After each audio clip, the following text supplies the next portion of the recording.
রোজার সামনে এলেই যেন বদলে যায় বাজারের চিত্র। সেই চেনা বাজার, চেনা সব দোকানদার, কিন্তু রোজা আসায় সব যেন অচেনা। ইফতার ও সাহরির প্রয়োজনীয় প্রায় সব পণ্যের দাম বেড়ে সাধারণ মানুষের নাভিশ্বাস উঠেছে। রাজধানীর বিভিন্ন বাজার ঘুরে দেখা গেছে লেবু, বেগুন, শসা, পেঁয়াজ, খেজুর, মুরগি ও মাংস সহ অধিকাংশ নিত্যপণ্যের দাম অস্বাভাবিকভাবে বেড়েছে। মাত্র এক সপ্তাহের ব্যবধানে কিছু পণ্যের দাম প্রায় দ্বিগুণ হয়েছে। বর্তমানে লেবু বিক্রি হচ্ছে হালি প্রতি ৮০ থেকে ১৫০ টাকায়, কোথাও ১৬০ টাকাও পাওয়া যাচ্ছে।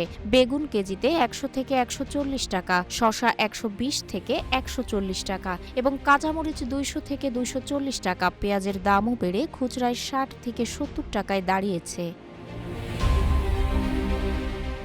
ডাল ও ছোলার বাজারেও চাপ স্পষ্ট।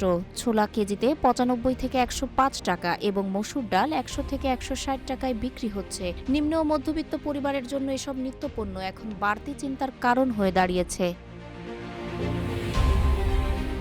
রমজানকে কেন্দ্র করে মুরগি ও মাংসের বাজারে ঊর্ধ্বমুখী। ব্রয়লার মুরগি কেজিতে ২০০ থেকে ২১০ টাকা এবং সোনালী মুরগি ৩২০ থেকে ৩৪০ টাকা।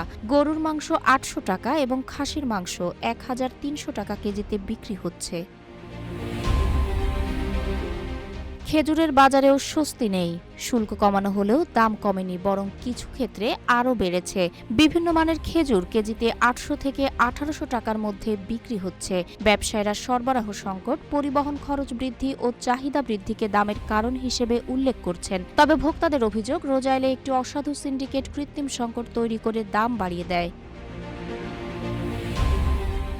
বিশেষজ্ঞদের মতে, বাজারে কঠোর তদারকি ও কার্যকর পদক্ষেপ না নিলে এই অস্থিরতা নিয়ন্ত্রণ করা কঠিন। সংযমের মাস রমজানে এমন লাগামহীন মূল্য বৃদ্ধি সাধারণ মানুষের জীবনে বাড়তি চাপ তৈরি করছে। তাহেরা আক্তার, রূপালী বাংলাদেশ।